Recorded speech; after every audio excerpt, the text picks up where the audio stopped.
Magnus Carlsen blunders? Not once, not twice, but 3 times in the same game. Against an international master you've probably never heard of. This is from April 22nd, titled Tuesday, a fast time control event where even the best in the world can slip under pressure.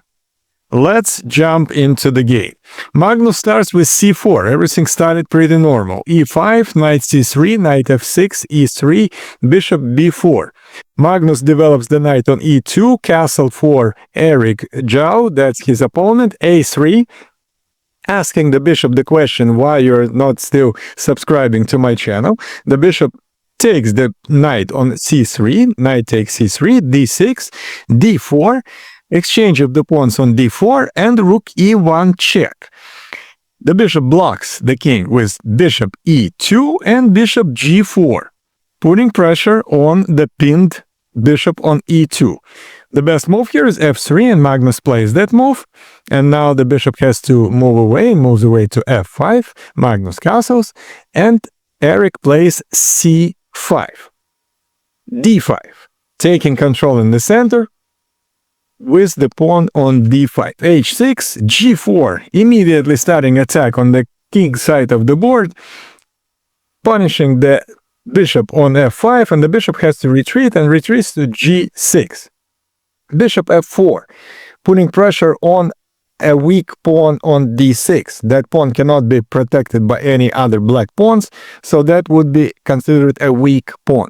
Queen b6, and knight b5, putting even more pressure on the pawn on d6 and now trying to take it. Bishop rook d8, protecting that pawn. Queen d2, a6, and now the question is where the knight goes. It goes to c3, knight d7, rook develops to e1 for Magnus, and rook e8 for Erick Zhao. Bishop e1, offering the exchange of the rooks, but black continues with knight e5, putting the knight on the central square, a very nice square e5. Magnus decided to get rid of that knight with bishop takes e5 and d takes e5. And now Magnus has a very definite advantage in this position. He is dominating this game with an absolutely monster pawn on d5. Bishop a4 attacking the rook. Rook moves to e7 and rook e3 to double up the rooks and attack the pawn on e5. Rook goes to d8, doubling up the rooks on the e file, queen d6 to protect the pawn on e5, and h4. Very aggressive move by Magnus. Erick plays b5. He starts counterattacking on the queen side of the board. Magnus takes the pawn. A takes b5 and bishop takes b5, and now knight takes d5. And this position is much better for white. After exchanges of the queens and another exchange, we have a position where Magnus has 2 pawns, 2 connected passing pawns, with pawn A just marching forward. He has very active bishop, 2 nice rooks. Black's position has so many weaknesses. The pawn on c5 is isolated, cannot be protected by any other black pawns. The rooks are totally glued to protecting the pawn on e5. Bishop on g6 is doing nothing on this diagonal. This type of positions and games, Magnus usually wins in his sleep.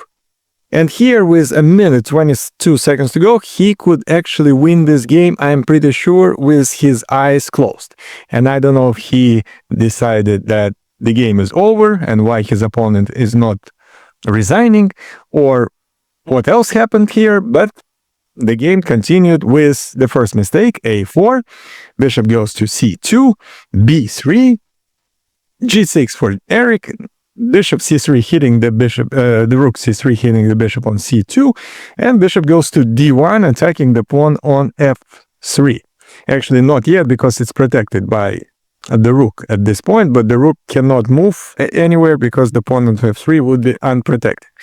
Attacking the rook for Magnus, rook goes to d2, a5, and the passing pawn just starts marching towards the square a8 to promote to a queen. King g7, rook goes to e3, attacking the pawn on e5 with two rooks. King f6 to protect that pawn. a6, position is totally winning for white. e4, exchange of the pawns, exchange of the rooks. Now white has an extra pawn. That this pawn is marching forward. Rook is very active. Bishop is in a great position. Black plays rook a2, and here Magnus wins with an absolutely simple move, rook f4 check. After the king moves away, he will take the pawn on f7. Easy for Magnus? Absolutely. Instead, and here comes the first blunder, absolutely inexplicable move, rook e1. Rook e1, simply giving up the pawn on f3. And black gladly take the pawn on f3, and now the position is totally even, 4 pawns against 4 pawns, and black's bishop is very active, and very nice rook on the second rank, not allowing white king to get into the game. Magnus now blunders one more time, second move in a row, another blunder, a7. Black cannot take the pawn on a7. So that's not exactly the blunder, because then rook f1 and the bishop on f3 is going to be lost because it's pinned. But black have a simple move. Bishop takes g4, because the promotion square on a8 is protected by the rook. So if bishop takes g4, black is simply winning with an extra pawn. Erick, for some reason, didn't do that, but he checked the opposing king with a rook g2 check. King f1, and the rook returned back to a2. g5, exchange of the pawns on g5, king takes g5, and now Magnus just had to take the pawn on f7, and position would be even, and the game probably would end in a draw. So that would be a very logical and simple move, but instead Magnus plays the third blunder in a row, pretty much. Rook e7. Rook e7, and then after f5, e4, attacking the rook on a4, rook a4. Now white cannot take the pawn because they will lose a bishop. So Magnus plays king f2, bishop goes to h1, rook attacks that bishop, bishop retreats to b7, rook e7, another attack on the bishop, and now Erick makes a mistake and takes the pawn on a7. Correct move for black was just to hide the bishop on a square a8, and their position is winning. Instead, black played rook a7, and now after b takes c5 and rook a4, bishop b5, position is pretty much even. Check, bishop d5, and the pawn goes forward, but it's not very dangerous. Rook b2, c7, the next move could be a queen. So obviously bishop b7 to protect the square c8 from promotion of the queen. Bishop goes to c4, rook c2, king d4, protect the bishop on c4. Check, king c3, and all of a sudden, in this already even position, Magnus Carlsen lost on time. He didn't manage to make his next move and lost the game. The rest of the tournament he played really well.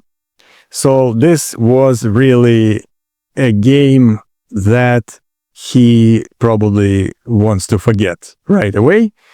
But it's interesting that even the best players, possibly of all time, can make 3 blunders in the same game pretty much in a row.